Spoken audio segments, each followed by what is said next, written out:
là ce soir pour la première soirée de notre semaine de Pentecôte. Et je voudrais vous souhaiter la bienvenue dans la maison de notre roi, notre Seigneur. La Bible déclare que là où 2 ou 3 sont unis à mon nom, moi, l'Éternel, je suis parmi eux. Et je crois que ce soir, le Seigneur est parmi nous. Il va nous visiter, il va nous bénir. Alléluia. Gloire au Seigneur Jésus-Christ. Alors, le thème de la semaine, c'est le rôle, le Saint-Esprit secret de la croissance de l'Église. Et ce soir, nous allons parler d'abord le rôle que joue le Saint-Esprit dans la croissance de l'Église. Voilà ce que nous allons parler de ce soir. Amen. Nous allons lire Actes des Apôtres.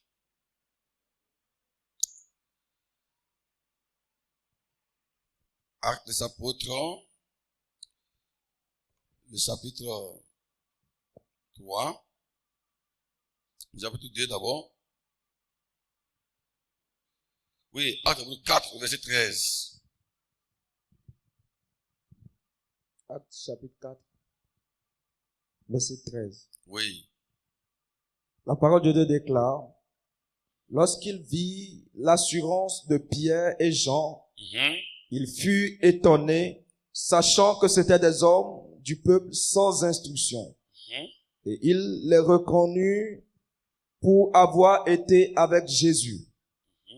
Mais comme il voyait là, près d'eux, l'homme qui avait été guéri, il n'avait rien à répliquer.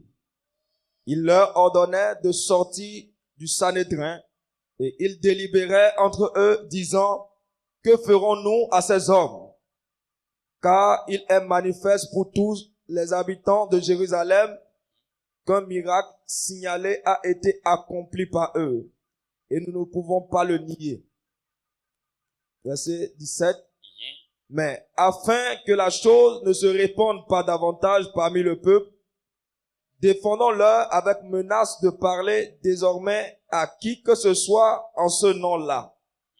Et les ayant appelés, il leur défendit absolument de parler et d'enseigner au nom de Jésus. Pierre et Jean leur répondit, jugez s'il est juste devant Dieu de vous obéir plutôt qu'à Dieu. Merci. Acte 2, chapitre 40.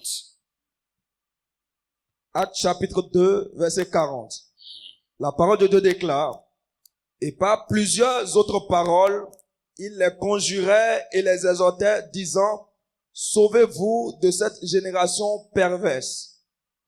Ceux qui acceptaient sa parole furent baptisés, et en ce jour-là, le nombre des disciples s'augmenta d'environ 3000 âmes. Merci. Que le nom de Dieu soit loué ce soir. Merci Seigneur d'être avec nous. Merci pour ta présence. Merci pour ta grâce. Merci d'être là. Au nom de Jésus-Christ. Amen. Quand nous lisons le livre des Actes des Apôtres, nous remarquons une église qui grandit à merveille. On voit une église qui moissonne. Dans le chapitre 2 que nous venons de lire, 2, 40 à 41, nous voyons une grande moisson qui a regroupé plus de 3000 âmes en une seule journée. Et quand vous continuez par lire au chapitre 9, au chapitre 10, nous voyons les mêmes témoignages qui continuent. Nous voyons une église qui grandit et des témoignages alors se multiplient dans toutes les contrées des nations. Cela nous enseigne réellement que le Saint-Esprit joue un rôle très important dans la croissance de l'Église. Cela nous enseigne également que le Saint-Esprit est le seul secret de la croissance de l'Église. Cela nous montre la place qu'il doit occuper dans l'Église.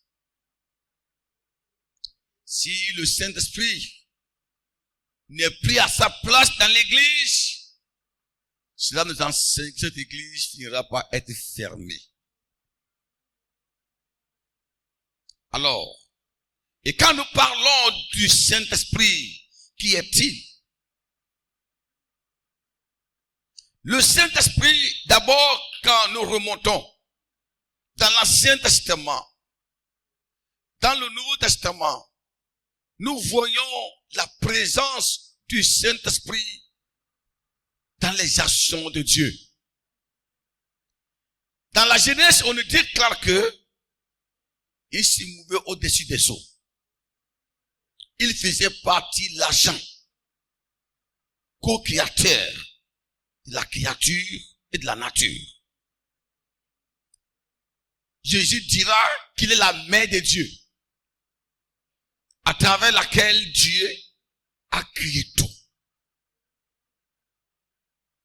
Et il était le surveillant de tout ce que Dieu a créé. Il était le souffle de vie. Et quand nous revenons également dans le Nouveau Testament, nous remarquons la présence du Saint-Esprit à travers le ministère de Jésus et aussi à travers le ministère des apôtres. Et avant qu'ils ne viennent sur les apôtres, Jésus avait affirmé sans bégayer que le Saint-Esprit serait la dernière personne qui conduira l'église du Seigneur au ciel. Et elle serait la personne qui enseignerait l'église et qui amènerait l'église à la conquête des âmes. Jésus va jusqu'à dire qu'il sera le défenseur, l'avocat même de l'église devant les défis de la vie. Et le Saint-Esprit, quand vous remarquez, il est la troisième personne de la Trinité. Un jour, j'avais déjà enseigné ici. Et la troisième personne de la Trinité, pas parce que il est petit, mais à cause de la mission que le Seigneur lui a confiée.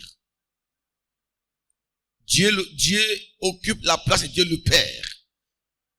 La première place à cause de la mission que Dieu le Père jouait. Dans l'Ancien Testament, Dieu le Père avait le mandat.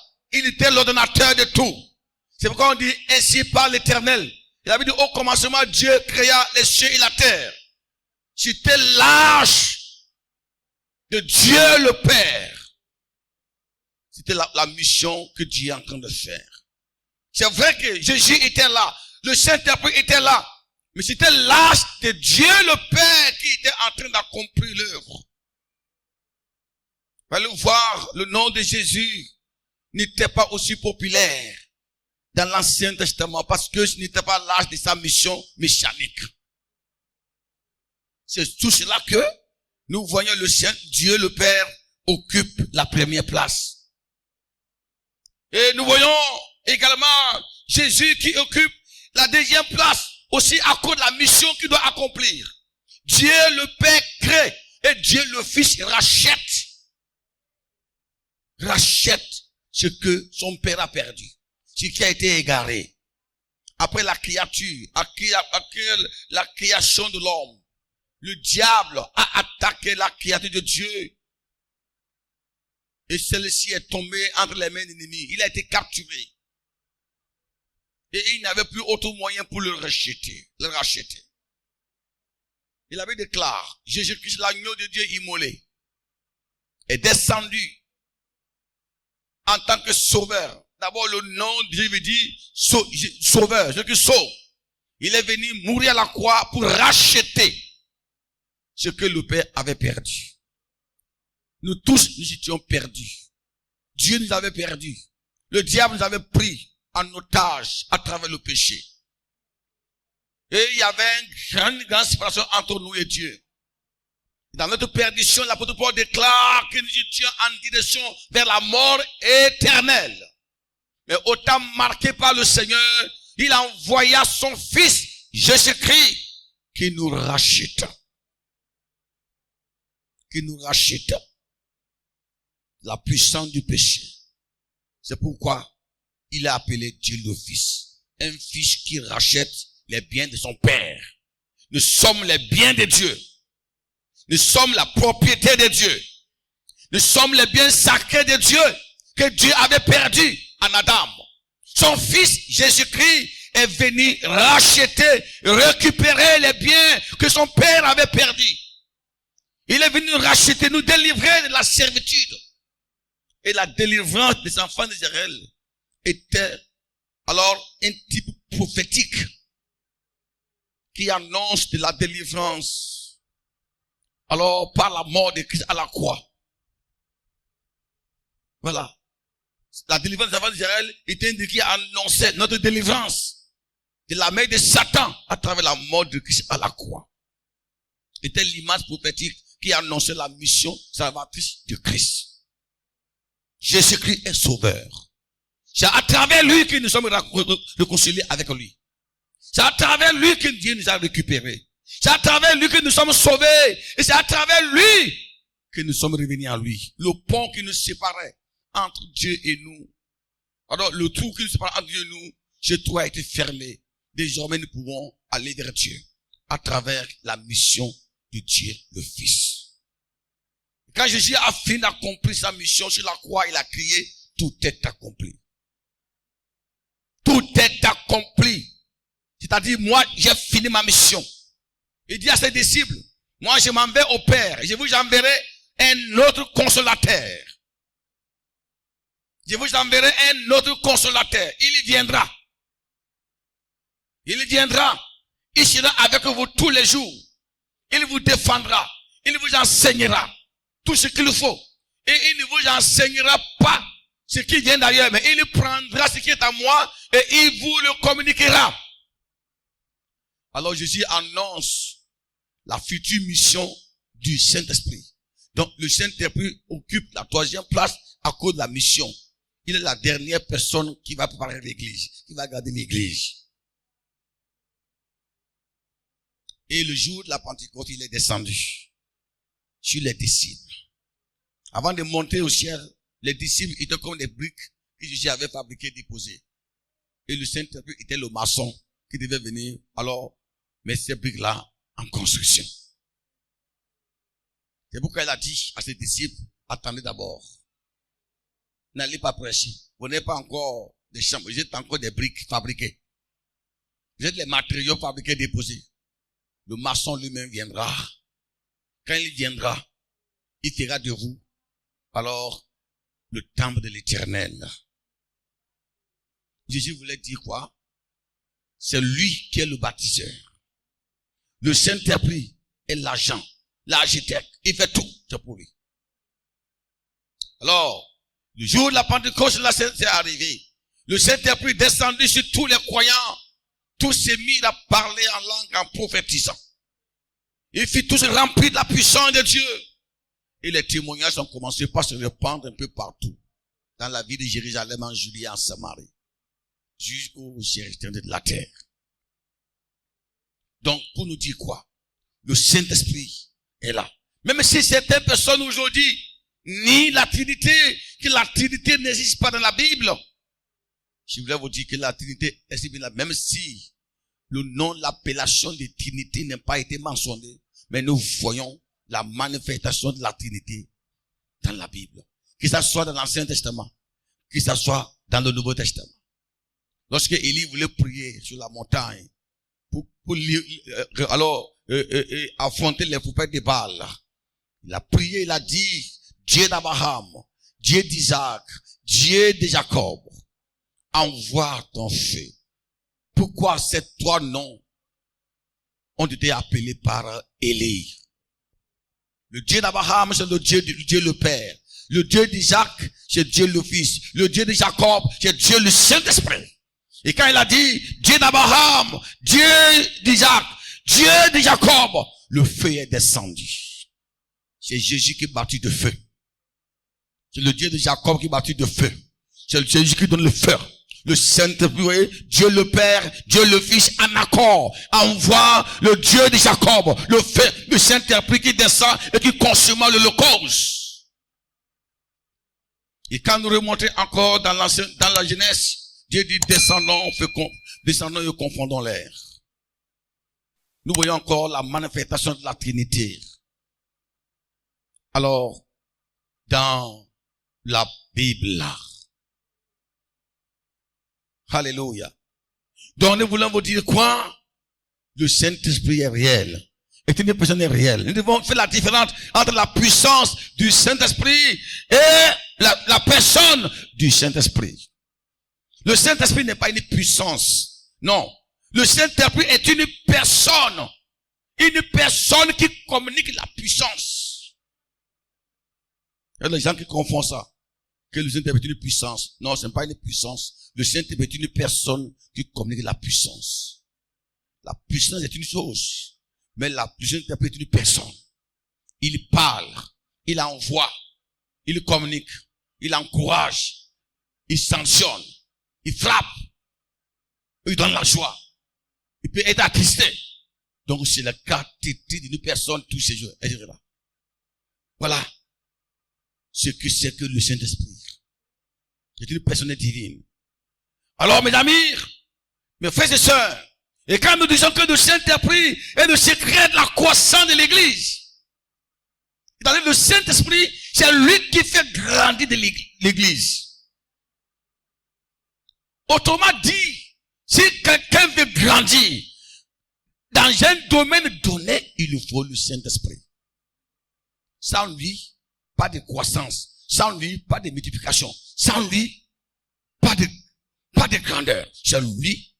C'est à travers lui que Dieu fait toutes choses. C'est à travers lui que Dieu crée. C'est à travers lui que Dieu fait grandir. C'est à travers lui que Dieu encourage. C'est à travers lui que Dieu arme. Il est le bâton de l'Éternel. Il est la flèche de Dieu. Le Saint-Esprit. C'est par lui que Dieu fait tout. Alléluia. Le Saint-Esprit, c'est vrai de la croissance de l'Église, c'est-à-dire le Saint-Esprit est le moteur, la machine qui chauffe l'Église, qui attire les âmes vers le Christ, qui attire des âmes vers Dieu. Et quand nous parlons de l'Église, c'est des rachetés de Dieu, ceux qui sont venus à Christ. Autrement dit, c'est le Saint-Esprit qui conduit les âmes vers Dieu. C'est lui qui conduit les âmes vers Dieu, qui convertit le cœur des païens, qui amène l'être humain à prendre conscience de son état, qui amène l'homme à regretter de ses actes. C'est lui qui amène l'homme à une vraie repentance. C'est l'heure du Saint-Esprit. Sans lui, les prédications n'auront aucun effet. Sans lui, pas de miracle. Sans lui, tu ne sais pas toucher. Des personnes qui ne sont pas remplies, qui ne sont pas conduites du Saint-Esprit, parfois sont souvent insensibles. Ils ne savent même pas pourquoi nous pleurons. Ils ne savent pas pourquoi nous prions. Ils ne savent pas pourquoi même on prie. Pourquoi ces gens-là, ils souffrent et le matin, au soir, ils prient comme ça. À ça, on ne leur dit rien parce qu'ils ont des cœurs vides. Alors, chez le Saint-Esprit est le secret de la croissance de l'Église. Est le secret de la multiplication de l'Église. Alors, quel rôle joue le Saint-Esprit dans la croissance de l'Église? C'est de ça que nous allons commencer ce soir. Quel rôle? Et quand nous parlons le rôle, nous parlons de la mission. La mission, c'est qu'il fait.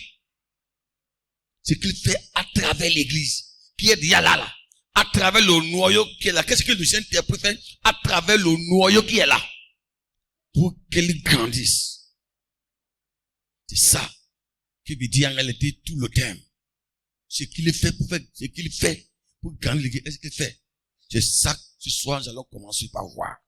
Et à la fin de mon message, mon désir c'est que tout le monde soit rempli, tout le monde soit armé de la puissance du Saint-Esprit pour être un agent de Dieu, pour être la main de Dieu, pour être la flèche de Dieu, pour être un instrument de Dieu, pour être celui que Dieu veut, afin qu'ensemble, chacun de nous soit des conquérants. Chacun de nous soit quoi? Alors des missionnaires, des moissonneurs, des âmes. Et que chacun de vous soit blindé de la puissance de Dieu, de la tête jusqu'aux pieds. Et que l'onction de Dieu coule en vous. Et que l'Éternel vous fasse quitter le désert pour vous amener dans la rivière de la grâce, dans la rivière de l'onction. Et que chacun de vous soit plongé dans la plénitude du Saint-Esprit pour être un instrument puissant du Seigneur. C'est l'objectif que nous attendons. Et que l'Église du Seigneur grandisse et que des âmes qui sont liées par l'ennemi soient délivrées à travers notre vie. Alléluia. Tout à l'heure, nous venons de lire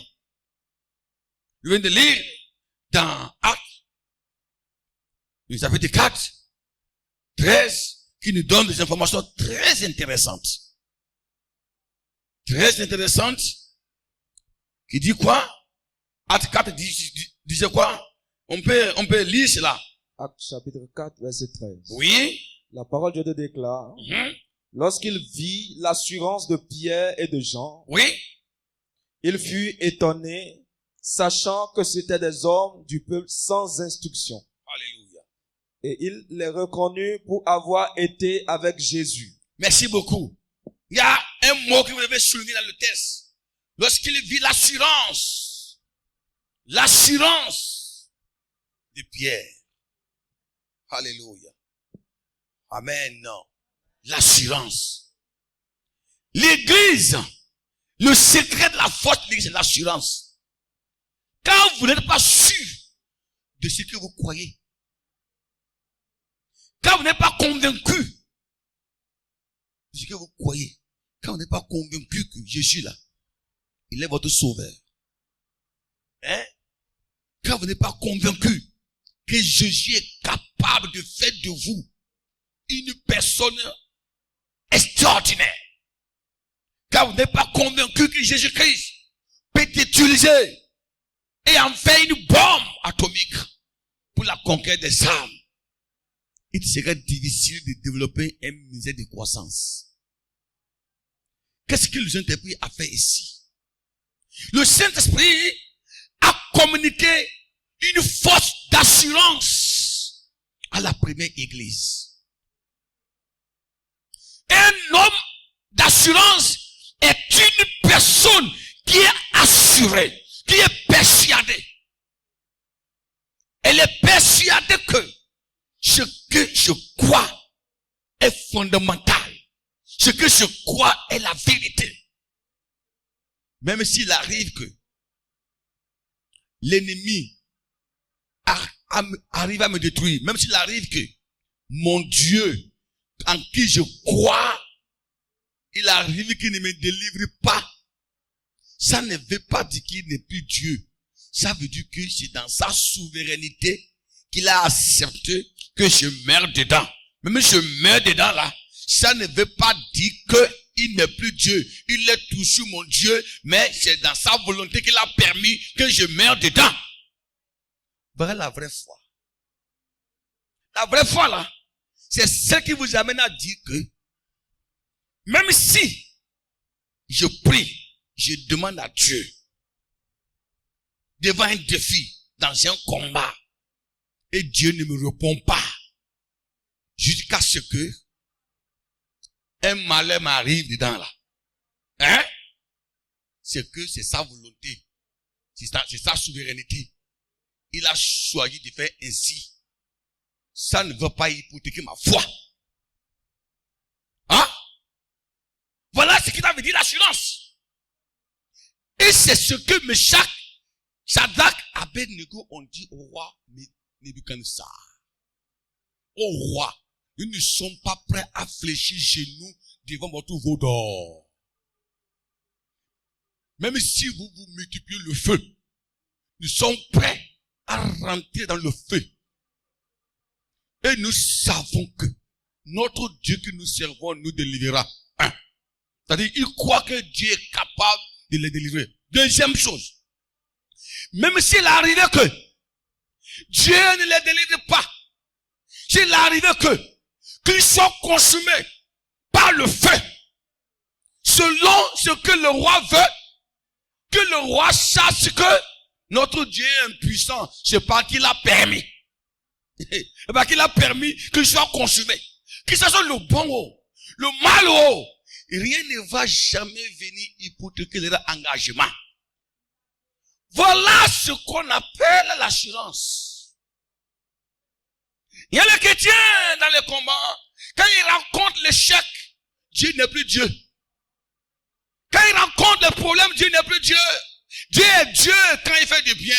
Dieu est Dieu quand il fait les miracles. Dieu est Dieu quand il sauve. Dieu est Dieu quand il délivre. Dieu est Dieu quand il répond. Dieu est Dieu quand il dit oui à toutes nos prières. Mais quand Dieu dit non à certaines de nos prières, quand Dieu permet, souvent, alors à l'épreuve de nous atteindre, alors Dieu n'est plus Dieu.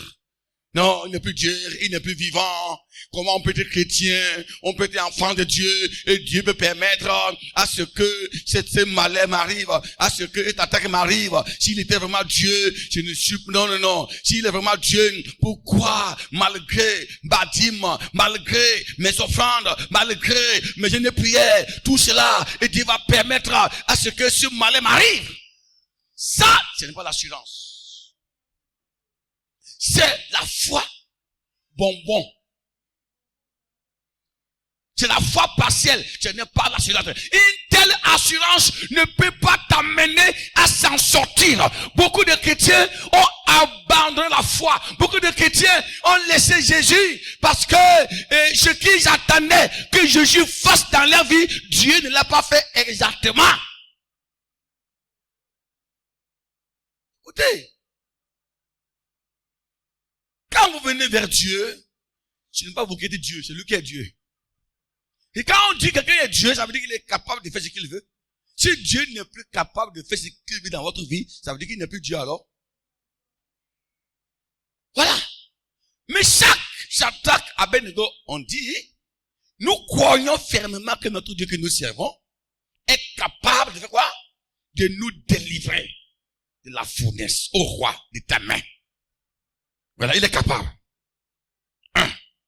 Dans sa capacité, s'il arrive qu'il ne nous délivre pas, dans sa souveraineté, s'il arrive qu'il choisit qu'on soit consumé, ça ne veut pas dire qu'il est mort, hein.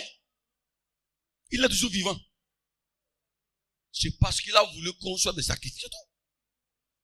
Donc ça veut dire quoi?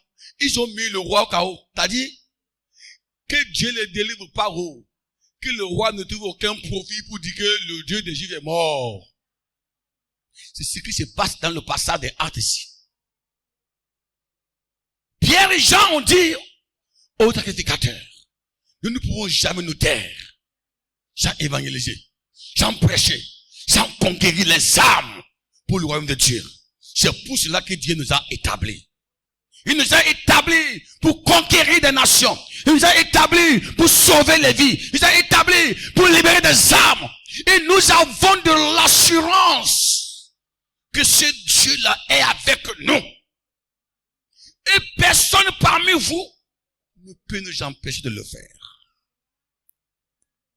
L'assurance. Quand une église est assurée, quand les chrétiens ont de l'assurance dans leur cœur, rien ne peut les bouleverser. Pourquoi parfois nous sommes découragés? Parce que nous n'avons pas de l'assurance. Nous n'avons pas de l'assurance. Nous avons une foi conditionnée. Nous avons des engagements conditionnés. Je m'engage pour le Seigneur. Je le fais ceci. Je ne le fais plus, alors il n'est plus mon Seigneur. Je m'engage à servir Dieu. Si je fais ceci, si je ne le fais plus, là, je me désengage. Ça, c'est pas de l'assurance. L'église primitive grandissait. Elle croissait parce que l'onction de Dieu leur avait communiqué l'assurance. L'assurance était comme la folie. Mais ces gens-là, on ne les comprend pas. On ne les comprend pas. Ils sont décidés, ils sont engagés. Pour la mort, pour la vie, rien ne les fait peur. C'est ça de l'assurance. Oui, depuis que moi j'ai devenu chrétien, Dieu ne m'a rien fait. Ce n'est pas la foi, ça. Un chrétien rempli de la puissance du Saint-Esprit a de l'assurance. Et quand l'assurance est là, il fait gagner l'église. Le premier rôle du Saint-Esprit sur l'église, c'est de communiquer l'église l'onction de l'assurance. D'amener tous les croyants à avoir de l'assurance, à être persuadés, à être convaincus, à dire à un niveau où rien ne peut plus les détourner de la voie du Seigneur. C'est ce qui fait grandir l'église. Pourquoi l'église d'aujourd'hui a la peine à grandir? Parce que les chrétiens n'ont pas de l'assurance. Ils n'ont pas de l'assurance. Les gens viennent à l'église pour 2 mois, pour 3 mois, pour voir si ce qu'ils veulent, ça va marcher. Je vais aller à l'église pour voir si dans un an, je vais trouver un mari pour le mariage. Je vais voir à l'église pour voir si aussi, et puis pour voir si mon travail va changer. Ils sont là, ils dansent avec les danses conditionnées. Ils font des louanges à l'Éternel, mais des louanges conditionnées. Ils attendent pour voir si Dieu va faire cela dans leur vie. Lorsque Dieu ne fait pas ça comme il le veut, tu vas voir quoi? Il change d'église. Il change d'église, il se promène d'église en église. Et d'église en église. Les chrétiens qui ne sont pas remplis de l'esprit n'ont pas de l'assurance. Et quand on n'a pas d'assurance, on se promène d'église en église. D'église en église parce que on cherche le miracle. Pierre et Jean ont dit, rien ne peut nous empêcher. Il faut obéir à Dieu aux hommes. Voilà la première mission que le Saint-Esprit communique à l'église. Et c'est ça qui fait grandir l'église, qui rend l'église stable. Quand la tempête se lève, quand le vent se lève, quand le diable se lève, quand les puissances infernales se lèvent contre un chrétien rempli du Saint-Esprit, celui-ci ne bouge pas. Parce que il y a de l'assurance. Le Saint-Esprit le dit dans son cœur. Tu es enfant de Dieu. Tu es sur le bon chemin. Nous sommes avec toi. Nous allons te délivrer. Nous allons te protéger. Nous allons te délivrer. Voilà l'assurance. Quelle est votre assurance? C'est ça. Quelle est votre assurance? Manque d'assurance va te conduire au paganisme. Manque d'assurance va te conduire alors au syncrétisme. Manque d'assurance va te conduire au mélange, aux promenades. L'assurance. Il dit, ils vivent leur assurance. Ils étaient des gens sans instruction.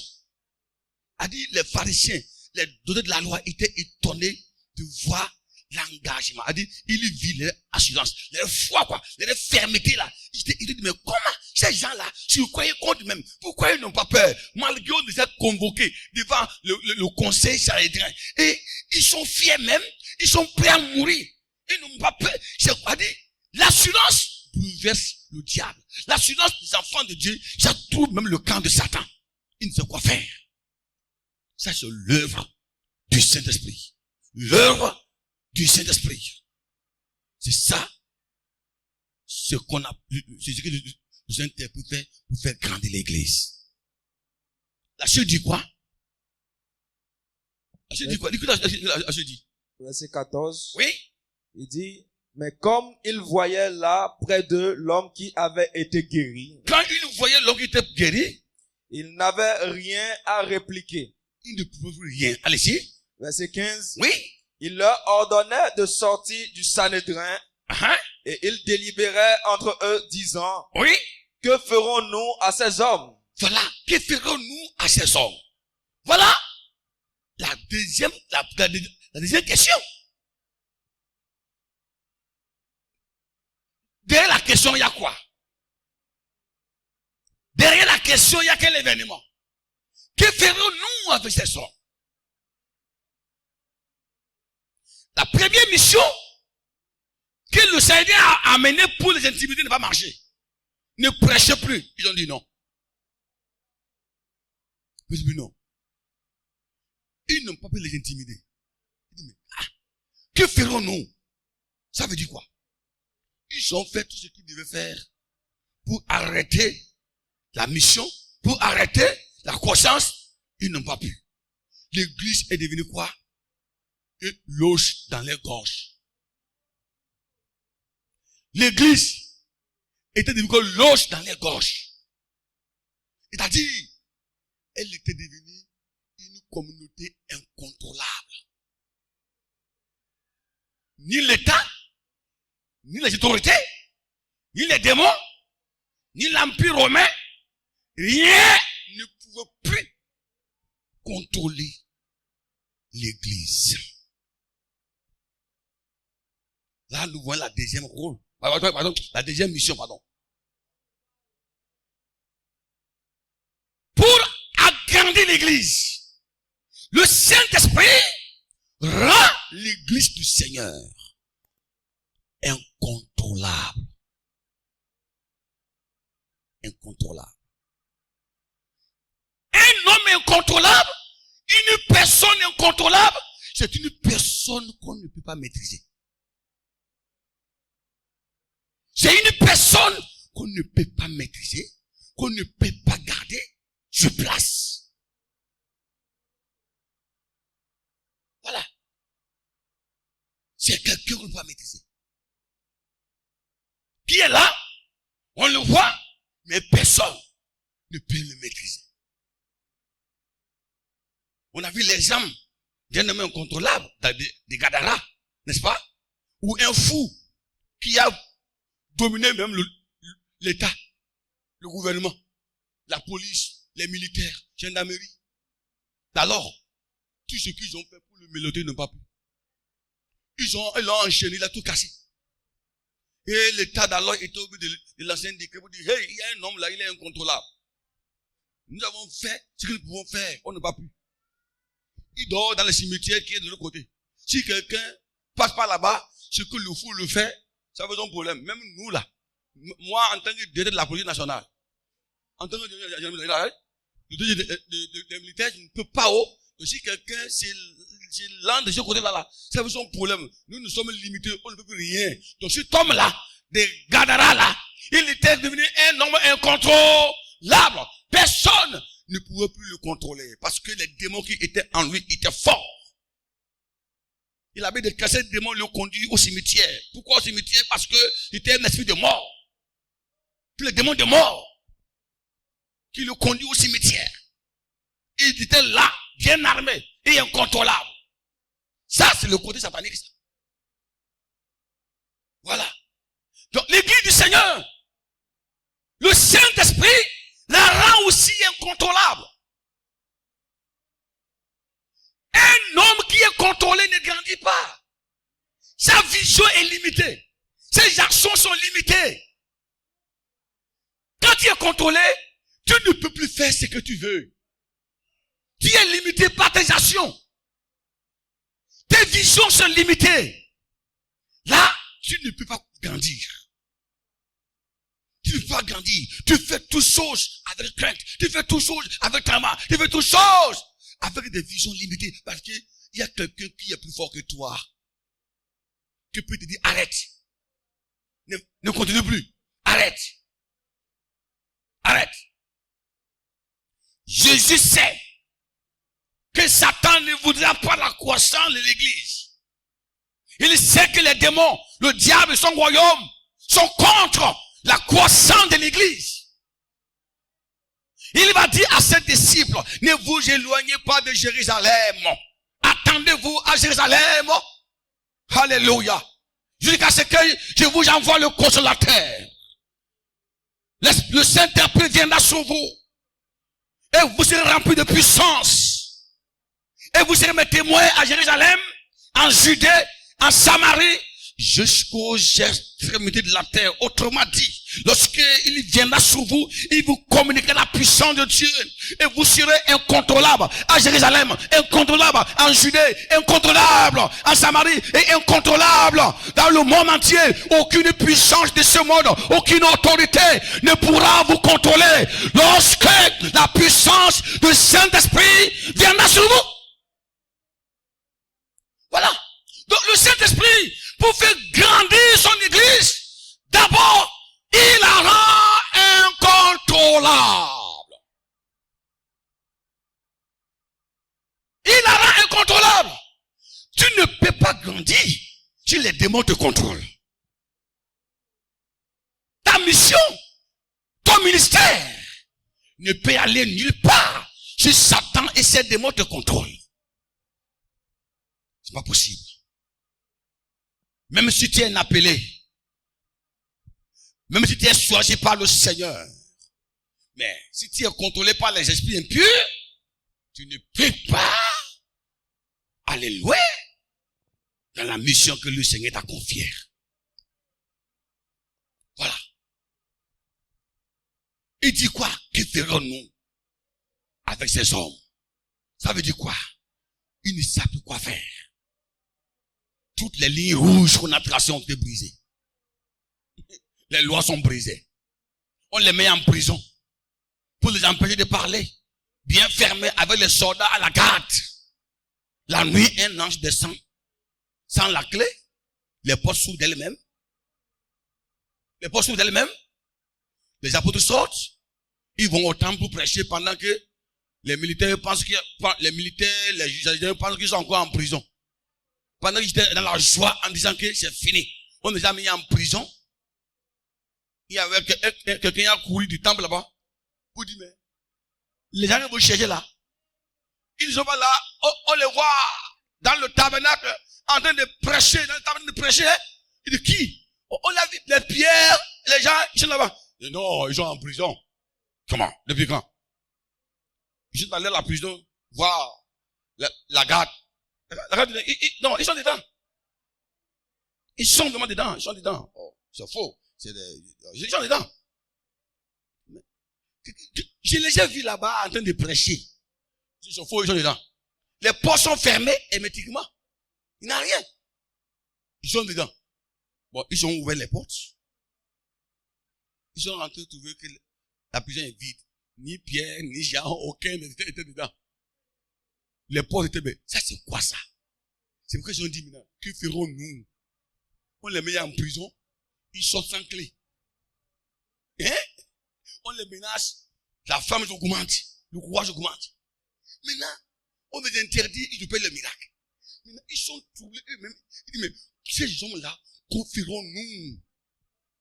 C'est ça, le Saint-Esprit fait de nous. Ah, une vraie église qui appartient à Dieu. Une vraie église qui est remplie du Saint-Esprit. Aucune puissance infernale ne peut la contrôler. Une vraie église dans laquelle la puissance du Saint-Esprit agit. Cette église est déclarée incontrôlable. Satan, des sorciers, des loges, les forces mystiques ne peuvent pas contrôler une église qui est remplie de la puissance de Dieu. Puisque l'église n'est plus contrôlable. Puisqu'elle est incontrôlable. Elle fait quoi? Ça veut dire qu'elle est libre d'étendre sa mission. Elle est libre d'aller partout, d'évangéliser, de conquérir les territoires. C'est pourquoi l'église primitive grandissait. Parce que le Seigneur l'avait rendu libre. Elle est libre. Voilà. Ça veut dire quoi? Cela nous montre la nécessité. Hein? La nécessité de l'église. Hein? De coopérer avec le Saint-Esprit. Cela nous enseigne la nécessité de l'église de laisser la première place au Saint-Esprit. L'église qui met du Saint-Esprit de côté, qui remplace du Saint-Esprit par l'administration, par des cérémonies, par la sagesse humaine, par les méthodes. Oui, on n'a pas besoin de parler en langue. On n'a pas besoin de tellement, de te convaincre de, oui, on va faire comme ça, c'est bon, ceci, c'est possible. Que l'église soit remplie. Elle peut être remplie par des hommes, par des femmes, bien sûr, c'est fini. Mais, une foule qui sera sous le contrôle de Satan.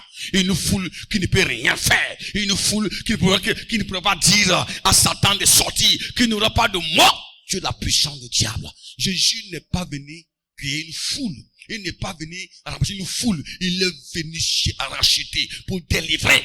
Et si nous voulons vraiment accomplir l'œuvre de Dieu, si nous voulons étendre la mission de Dieu, l'église doit se laisser contrôler par la puissance du Saint-Esprit.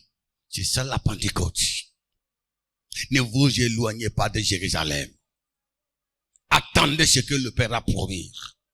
Je répandrai mon esprit sur vous. Quand il viendra, il prendra votre vie au contrôle, votre corps au contrôle, votre âme au contrôle, vos pensées au contrôle, votre marche au contrôle, vos visions au contrôle.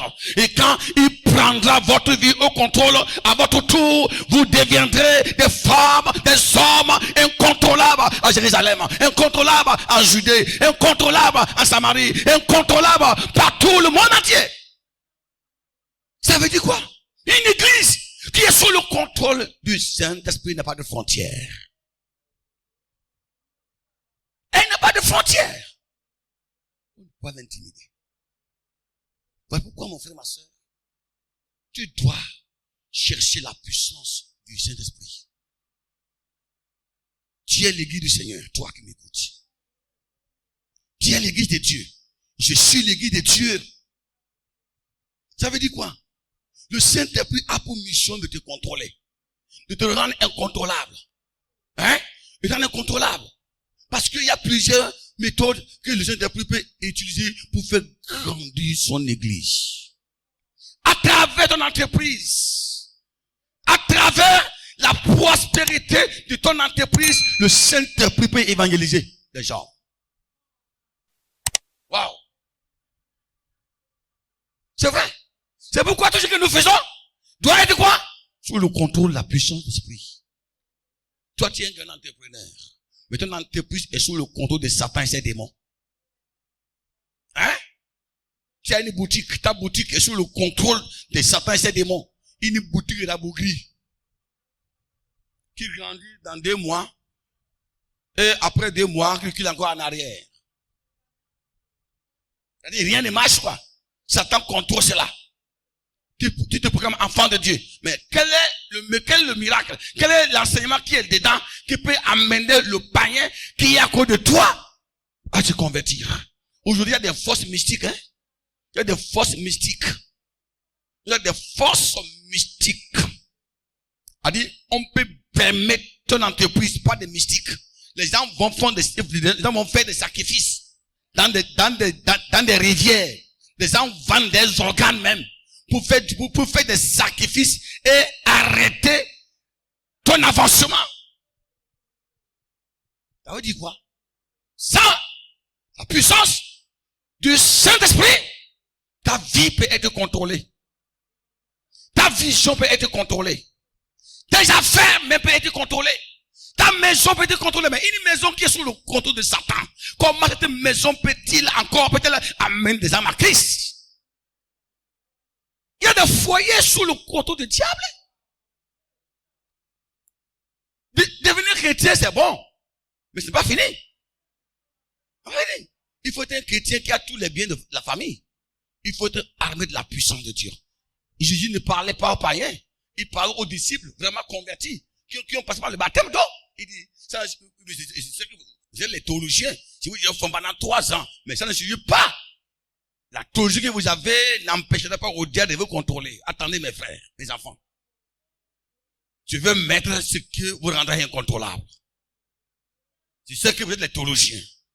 Mais, sans la puissance du Saint-Esprit, malgré votre raisonnement, malgré votre faculté, votre connaissance, le diable mettra la main sur votre vie. Il vous contrôlera. Il vous rendra incapable d'accomplir ma mission. Jésus ne veut pas voir son église minimisée. Il ne va voir son église manipulée. Son église manipulée. Son église piétinée. Non. Jésus ne le veut pas. Il veut voir son église épanouie. Son église qui grandit. Son église qui avance. Pourquoi? Il a rendu la première église incontrôlable. Je comprends où les ennemis disaient, que ferons-nous avec ces hommes? Le monde est noir. Le monde est contrôlé par la puissance des ténèbres. Et c'est dans ce monde que Dieu nous a placés. Pas pour être contrôlé par les ténèbres, pas pour être contrôlé par les démons, mais il nous a placés dans les ténèbres pour les ténèbres fuient loin de nous. Il nous a mis à côté même de l'empire de Satan, pas pour devenir les membres et adeptes de l'empire de Satan. Il nous a placés à côté même de l'empire de Satan pour que nous puissions renverser l'empire de Satan, le remplacer par le royaume de Dieu. C'est pourquoi Jésus a dit, attendez à Jérusalem jusqu'à ce que le Saint-Esprit revienne sur votre vie. Nous devons quitter la tradition. L'église du Seigneur doit apprendre à quitter la tradition, à quitter les cérémonies et vraiment à se retourner à la chambre haute. Frères et sœurs, disons la vérité. Faites la différence entre la définition de l'église selon les hommes et la définition de l'église selon Dieu. Voilà. Selon Dieu, l'église, c'est une communauté rachetée par le sang de l'agneau, contrôlée par le Saint-Esprit. Voilà la division complète. Une communauté rachetée par Jésus-Christ, contrôlée par le Saint-Esprit. L'église de Dieu n'est pas seulement l'assemblée des rachetés, mais aussi l'assemblée des rachetés contrôlée par le Saint-Esprit. Ça n'a rien de dire, moi je suis enfant de Dieu, je suis croyant, je suis sauvé, j'ai été racheté, oui, mon nom est inscrit dans le royaume de Dieu. Mais où est ta liberté? Tu chantes que tu es sauvé, tu es racheté, où est ta liberté? C'est toi que les démons giflent. Tu ne peux même pas bouger, tu es coincé, piétiné. Parce que il te manque de la puissance de Dieu. Donc pour faire grandir l'église, le Saint-Esprit la rend incontrôlable. Ce soir, je prie que le Seigneur te rend incontrôlable. Alléluia. Si l'église de Guira peut être incontrôlable, alors on allait gagner les gens pour Christ. On dit, je viens dans l'empire de Satan. L'empire de Satan ne peut plus me contrôler. Je pire. J'ai déjà dit quoi? Personne ne peut entrer dans la maison de l'homme fort. Piller ses biens. Le vider sans l'avoir contrôlé. Alléluia. Avant de rentrer dans la maison de l'homme fort, il faut être puissant, le contrôler avant de prendre ses biens. L'homme fort, c'est Satan. Sa maison, son royaume. Les biens, c'est les âmes qu'il a prises en otage. Voilà. J'ai déjà dit, si vous voulez aller dans le royaume de Satan et arracher des âmes qu'il a volées, qu'il a capturées, vous devez être armé de la puissance de Dieu. Vous devez être contrôlé par la puissance de Dieu. Si vous allez dans l'empire de Satan, dans le royaume de Satan, pour arracher les âmes qu'il a volées, sans être contrôlé par la puissance de Dieu, vous irez là-bas et vous devenez captif. Vous devenez captif. Je connais certains jeunes gens qui ont choisi d'évangéliser les pauvres de Dieu. Et que Dieu les a envoyés d'évangéliser les pauvres de Dieu. Ils sont devenus des prostituées. Voilà. Ils sont des prostituées. Vraiment, un champion même. Champion. Ils sont partis pour délivrer et ils ont été délivrés par le diable lui-même. Parce qu'ils n'avaient rien. Écoutez bien. La vie chrétienne, ce n'est pas la théorie. Ce n'est pas le verbe. Ce n'est pas le raisonnement. C'est des actions par la puissance du Saint-Esprit. Voilà. Je vais vous dire, délivrer la chair de gloire au Seigneur. C'est mon ventre. Ça quitte en bas, ça monte en haut. Et ça revient souvent, et ça me fait vomir. Il a commencé en français. Il dit, il est écrit, dans la parole de Dieu, je vous donne le pouvoir de chasser les démons, de guérir les malades, et de marcher toute la puissance de Satan. Rien ne pourra vous nuire. En vertu de ce pouvoir que le Seigneur me donne, il te demande, toi, esprit de mort de vent qui quitte le bas, qui monte en haut, sors! La fille dit, ça bouge un peu, mais je ne peux pas encore aller. Et maintenant, il a changé en anglais maintenant. Yes. Oh. Il a dit en anglais, je me tiens dans le sang de l'agneau. Il dit, I'm standing in the blood of Jesus Christ. Yes, and I command you. Yes, go out. In the name of Jesus. Fire. Il pense que c'est en anglais que le Saint-Esprit se manifeste. Non, vous voyez, en anglais est puissant quoi. Quand tu dis en anglais fire, là ça va bien marcher. Quand tu n'es pas loin, même n'importe quelle langue. Et quand il dit fire, la fille s'est déplacée. Et elle est venue vers lui. Il dit, pose-moi les mains. Il dit, fire, fire. Et puis la fille a tenu sa main. Et il l'a mis dans la chambre. Il amène la chambre, la fille a pris la Bible déposée sur le lit. Et dit, fire, I command you, go out. La fille dit, amen, je reçois, amen. Et la fille je couche avec lui. Elle dit, yes, fire, go out, Je finis, il a couché avec la fille là. Sur le lit, quand il a fini de coucher avec la fille, il a eu le mot de vendre. Il ne peut pas se lever. Il criait, oui, mes intestins. Il criait là. Les démons sont rentrés en lui. Écoutez, on ne s'amuse pas avec le diable. Hein? On ne blague pas. Ce n'est pas la méthode, ce n'est pas l'imitation. Hein? Il a eu le mot de vendre. Donc, les parents sont venus là, le manquer à l'église, il l'a amené à l'église, il est là, il avait la main sous le ventre. La fille était délivrée. Mais l'esprit est rentré en lui. Oui, c'est là. Il a fallu qu'on prie encore pour lui. Voilà. Nous avons des hommes qui sont partis en mission. Ils sont devenus adeptes de Satan. Ils sont partis pour évangéliser. Ils sont devenus membres du royaume de Satan. Quelqu'un qui n'est pas expérimenté la puissance de Dieu, quand on va lui montrer la puissance des loges, il va accepter.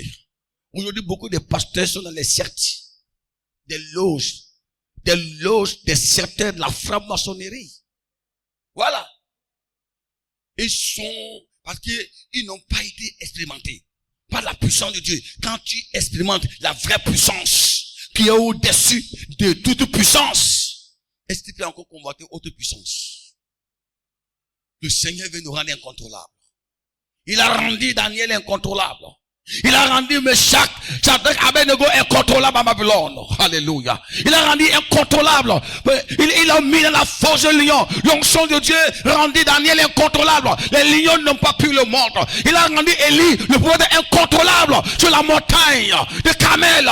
Personne n'a pu le contrôler. Les prophètes de Baal n'ont pas pu le contrôler. Il était incontrôlable.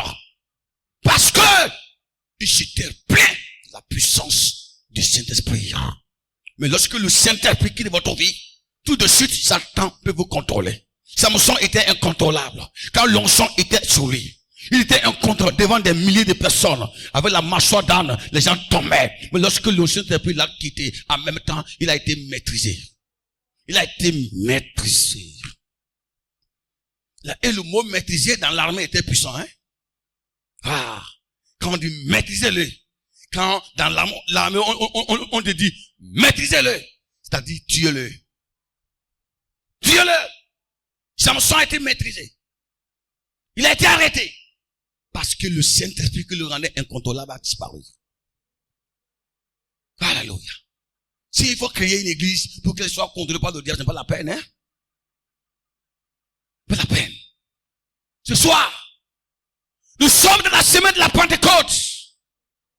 Si la semaine est organisée, c'est parce que Dieu ne veut pas que nous soyons contrôlés par les démons. Il veut que nous soyons contrôlés par son esprit, afin de pouvoir agrandir l'église, étendre les limites de l'église. Si tu es incontrôlable, ta famille sera incontrôlable. Si tu es incontrôlable, tes enfants peuvent être incontrôlables également. Si tu es incontrôlable, ton ministère sera incontrôlable. Si tu es incontrôlable, tes affaires seront incontrôlables. Si tu es incontrôlable, tes finances seront incontrôlables. Si tu es incontrôlable, alléluia, oui, même ta vie sera incontrôlable. Aucun magicien, aucun mystique ne pourra contrôler. Mais si toi-même tu es contrôlable, si le diable peut te contrôler, il faut savoir que même tes affaires seront contrôlées. Ta famille sera contrôlée. Ton sommeil sera contrôlé. Tes finances seront contrôlées. Même ton ministère sera contrôlé. Tu ne peux pas faire ce que Dieu fait. Tu seras limité. Parce qu'il y a une force qui te dit arrête. Arrête. Il y a une force qui dit arrête. Lorsque nous sommes remplis du Saint-Esprit, notre mission n'est pas de limite. Toutes les puissances qui s'interposent à nous pour nous contrôler, Dieu les mettra en nous. Je me rappelle une fois au cours d'une conférence dans laquelle j'étais orateur principal. Le 3e jour, quand je prêchais ce jour-là, mon frère Chabi était là.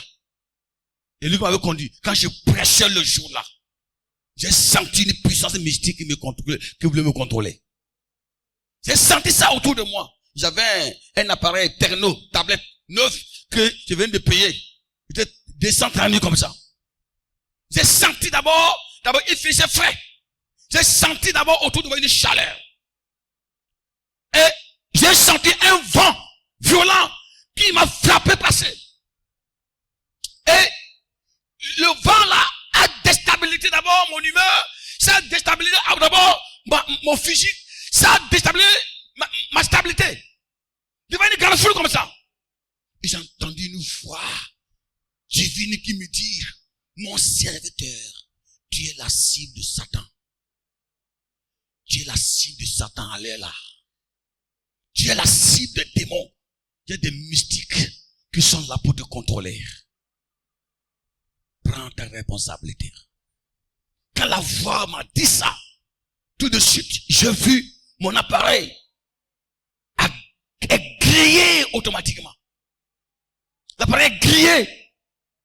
Et c'était irrécupérable. Quand l'appareil grillait, j'ai perdu toutes mes notes. Et au même moment, j'ai senti que mes mâchoires se collaient. Je ne peux plus ouvrir ma bouche pour faire quoi ce soir.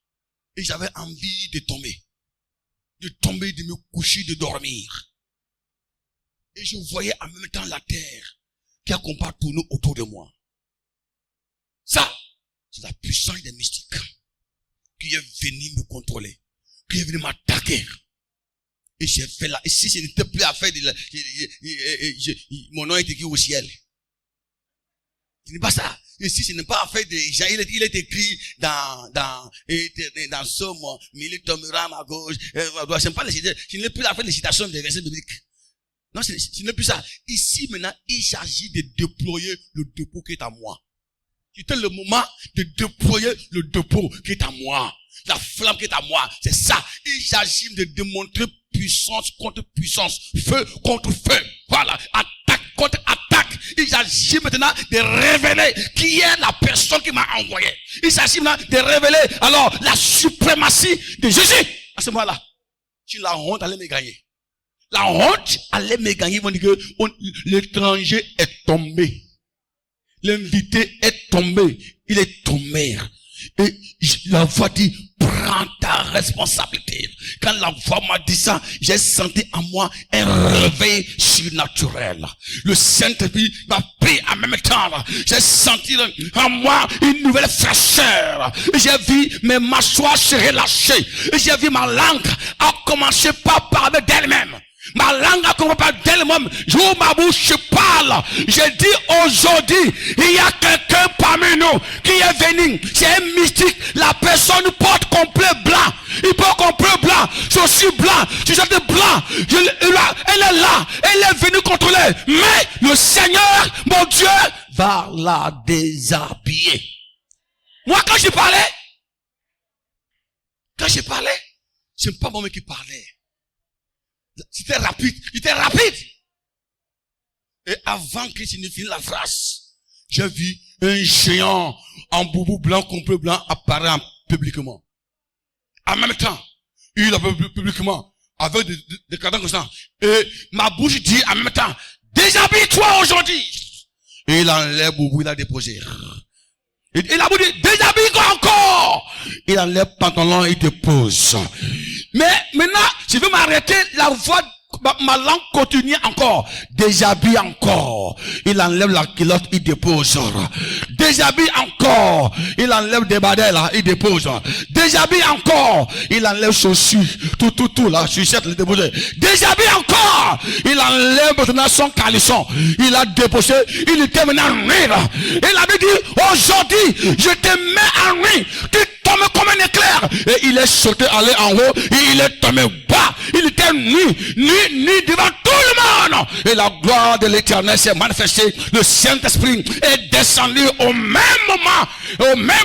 Il s'est appris toute la conférence. Et en ce moment-là, que le Saint-Esprit s'est manifesté, wow, j'ai vu des chiots des chiots qui sont sortis là. Et j'ai dit aujourd'hui, tu es vaincu. Il était là comme ça, paralysé de toute force. Et la puissance du Saint-Esprit a combat pas travailler. Dieu a combat fait son miracle. J'étais ce jour-là, je me dis, sans ma puissance, tu peux être ridiculisé là où tu devais être honoré. Frères et sœurs, ne soyez pas des chrétiens vides. Il est temps d'être des chrétiens remplis de la puissance d'esprit. C'est pourquoi Jésus dit, il faut que le Saint-Esprit vienne sur vous. Quand il vient, il rend le corps de l'église incontrôlable. Si tu es incontrôlable, si tu es incontrôlable, tu iras bien. Tu iras bien. Mais si tu es contrôlé, tes voyages seront limités. Ta vie est limitée. Ta vision est limitée. Tu ne peux pas traverser les frontières. Tu ne peux pas quitter Jérusalem pour aller en Judée. Vous savez, ça crie à sa destinée. C'est pourquoi c'est là. Il y a des gens qui sont nés pour être internationaux, qui sont nés pour être des grands hommes, des missionnaires, des évangélistes, des grands commerçants, qui vont traverser des continents, des bateaux, des avions, pour des grandes affaires, dans le but de faire avancer l'œuvre du Seigneur. Voilà que tu es contrôlé par le diable. Tu es obligé d'être dans ta cabane. Pendant 20 ans dans cabane, 30 ans dans cabane. Sans de vendre des bonbons. Et des chewing-gums là, c'est fini. Cabane. Alors tu es un grand homme qui est caché. Parce qu'il y a une force qui te contrôle là. Qui te contrôle là. Ce soir, je voudrais libérer les captifs au nom de Jésus-Christ. Si tu étais contrôlé par le diable, je prie pour toi ce soir là. J'ordonne à ce que le Saint-Esprit descende sur toi et que tu deviennes un homme, une femme incontrôlable par la puissance du Saint-Esprit. Alléluia. À parler d'aujourd'hui, tu ne dois pas être contrôlé par le diable. À partir ce soir, l'Esprit de Dieu viendra sur toi. Tu seras un homme contrôlé par la puissance de Dieu. Amen. Alléluia. Amen. Tes affaires ne seront plus contrôlables. Tes finances ne seront plus contrôlables. Ton église ne sera plus contrôlable. Ça fait longtemps tes finances sont contrôlées. Ça fait longtemps ton église, ton ministère est contrôlé par le diable. Ça fait longtemps même ton sommeil est contrôlé par le diable. Ça fait longtemps tu n'arrives pas à avancer. Tu es trop limité. Tes actions sont limitées parce que il y a des puissances mystiques qui te contrôlent. Oh, ce soir, le Seigneur déclare que, écoutez, je répandrai mon esprit sur vous. Mon esprit sur vous. La puissance de Dieu viendra sur toi. Et le Seigneur te rendra incontrôlable pour la croissance de ton église. S'il y avait une puissance qui te contrôlait, s'il y avait une force mystique qui te contrôlait dans ta vie, ta prière, ton ministère, pendant que tu m'écoutes, et des puissances mystiques qui te contrôlent, alors sois brisé, sois contrôlé maintenant. Amen. Aïe aïe aïe. Que le contrôleur de ta vie soit contrôlé.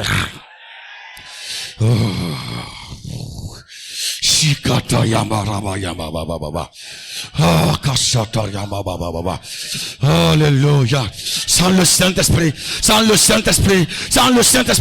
ta foi peut être contrôlée. Sans le Saint-Esprit, ta prière peut être contrôlée. Sans le Saint-Esprit, ta maison peut être contrôlée. Sans le Saint-Esprit, même ta vocation, ton appel peut être contrôlé par le diable. Sans le Saint-Esprit, même ton foyer peut être contrôlé. Sans le Saint-Esprit, ton église peut être contrôlée. Ton ministère peut être contrôlé. C'est pourquoi ce soir, le Seigneur m'a dit, je répandais mon esprit. Alléluia. Ce soir, ça fait longtemps, tu as été contrôlé. Mais Dieu ce soir, quelque chose. Ce soir, le Seigneur m'envoie pour libérer la vie de quelqu'un. Alléluia, alléluia, alléluia. Ça fait longtemps que tu n'avances pas parce que ta prière est contrôlée, parce que ta soif de Dieu est contrôlée. Tu n'as plus soif de Dieu parce que c'est contrôlé. Ça fait longtemps tu n'évolues pas parce que ton foyer est contrôlé par le diable. Ton ministère est contrôlé par le diable. Ce soir, l'Esprit de Dieu se répand sur vous. Maintenant, toi qui es contrôlé par le diable, ton ministère combat le diable, je proclame la liberté libération, je proclame l'indépendance de ta misère. Recevez l'onction, recevez l'onction, recevez l'onction. Reçois maintenant à ta place, toi qui as levé la main vers le Seigneur. À ta place, toi qui pries actuellement. À ta place, toi qui pries actuellement. Toi qui actuellement, je vois le manteau. Je vois le manteau de feu qui tombe sur toi, qui tombe sur toi, qui tombe sur toi. L'esprit qui te contrôlait est tombé. Recevez, reçois à ta place le manteau de feu. Le manteau de feu. Recevez l'esprit de Dieu. Recevez. Reçois, reçois, reçois, reçois. Que la vie des jeunes soit libérée. Madame, reçois. Le manteau est là. Le manteau est là. Le manteau est là. Le manteau est là. Le Saint-Esprit est présent. Il est présent. Hein? Il est présent. Tu reçois ton feu. Reçois ton feu. Oh, toi qui as levé la mer. Toi qui pries actuellement. Toi qui pries actuellement là. Toi qui pries actuellement. Toi qui pries actuellement. Le Saint-Esprit descend sur toi. Toi qui pries actuellement. Le feu de Dieu prend ta bouche.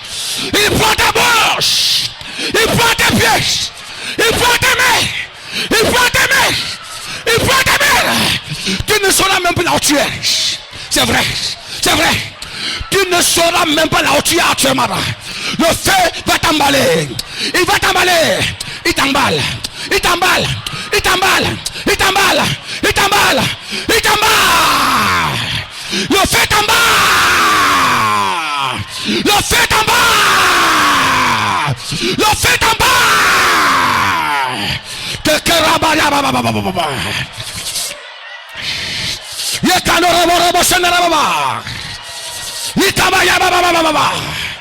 Est-ce que tu parles en langue?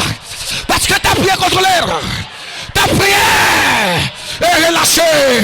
Ta prière est relâchée. Désormais tu pries. Tu pries. Tu pries par le feu. Prie par le feu. Prie par le feu. Prie par le feu. Prie par le feu. Toi qui n'as jamais reçu le feu, ce soir reçois-le à ta place. Reçois le feu à ta place. Aïe aïe aïe, ça vient, ça vient. Ça vient, ça vient, ça vient, ça vient, ça vient, ça vient, ça vient, ça vient, ça vient.